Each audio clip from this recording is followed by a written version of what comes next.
As part of the Progressive Farm programme, we're here today on the farm of Larry Hannon in Ballytore, Athy, County Kildare. Larry operates a spring-calving system, and we take a look at calving, his breeding policy here on the farm, and also how technology has maximised efficiencies on his farm. My name is Larry Hannon. I'm farming here in Ballytore in County Kildare with Karen, my wife, and my children, Lucy, Sally and Amy. We're milking 220 cows. On the farm here, the solids and protein, we're on about 530 kilos of milk solids, and we're on 350 protein and about 430 fat. And cell counts running under 130 last year. We're about 10 years into that drive of high EBI, fertility and solids balance in the type of cow we're looking for. We were trying to bring our cow into a square or smaller animal, and I'm delighted with the results, to be honest. It's a very functional cow.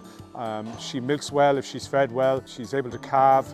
She calves quickly, you know, and she's up and running and a very robust sort of an animal, a lot more robust. We came from a point in this farm where every cow calved was nearly like a celebration. So, you know, I don't want to jinx myself, but we haven't used the ropes yet this spring. Well, we're using AI here for 50 years, so long before I started the farm. My father was using a lot of AI, so that's the way life is on this farm. So we've always tried to breed the best that's available to us.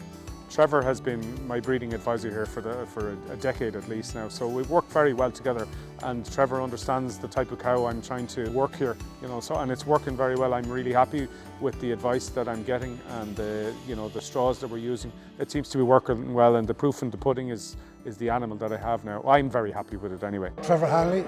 I work with Progressive Genetics as a breeding advisor in this area: Kildare, Wicklow, Carlow, North Wexford and East Laois. I would call Larry twice a year. Prior to this year, Larry was autumn and spring, but now transition is into spring only.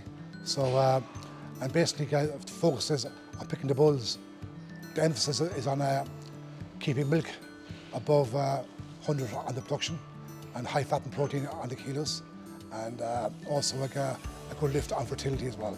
The herd average is 7,000 kilos of milk, 530 kilos milk solids, 3.5 protein, 4.3 fat, and that herd EBI is 200.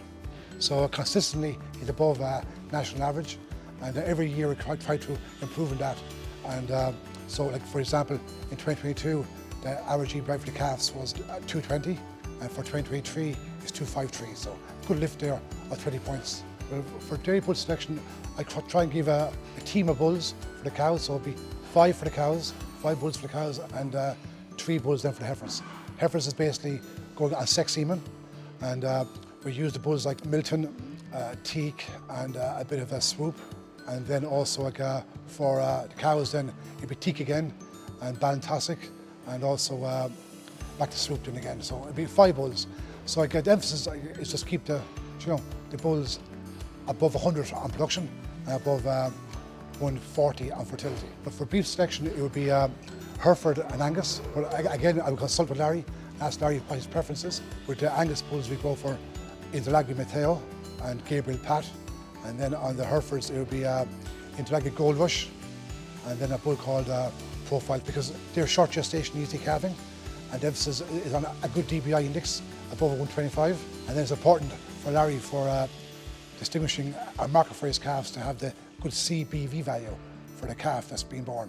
Really, the driver here is about calving as many cows as quickly as possible, and to achieve our next generation herd in a short space of time as well, and then to move on to a beef breed that we can produce, calve easily and sell as well. Like, it's so important to have something that the beef farmer wants. You know, I think we all have a responsibility now to bear that in mind, because it's about him making a living too.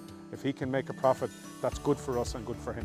But sure, I suppose the whole idea of the breeding is to achieve a reasonable price for your calf within a reasonable time frame. So we're looking for a healthy animal that's go forward, you know, that's fit to move on to the next farm or enterprise, and also be healthy when it moves on there. So that's what we're trying to do. And I think, you know, a very important part of that is the vibrant animal when it's born, you know, to get that colostrum into them, get them going, and make sure that we do everything we can here on this farm to have a healthy animal leaving the yard. We've been milk recording here 50 years plus. Sure, it's an essential tool in terms of, you know, managing breeding from the best cows, understanding cell count, you know, and understanding the best policies that we can achieve, you know, to breed that better cow and more profitable animal. Yeah, well, we use the Agriland package on this farm, the herd app, which is excellent. If I'm out here at night and I want to look up a cow, I can see what her story is, so that's very helpful. And that's a really helpful tool in terms of freeing up man hours.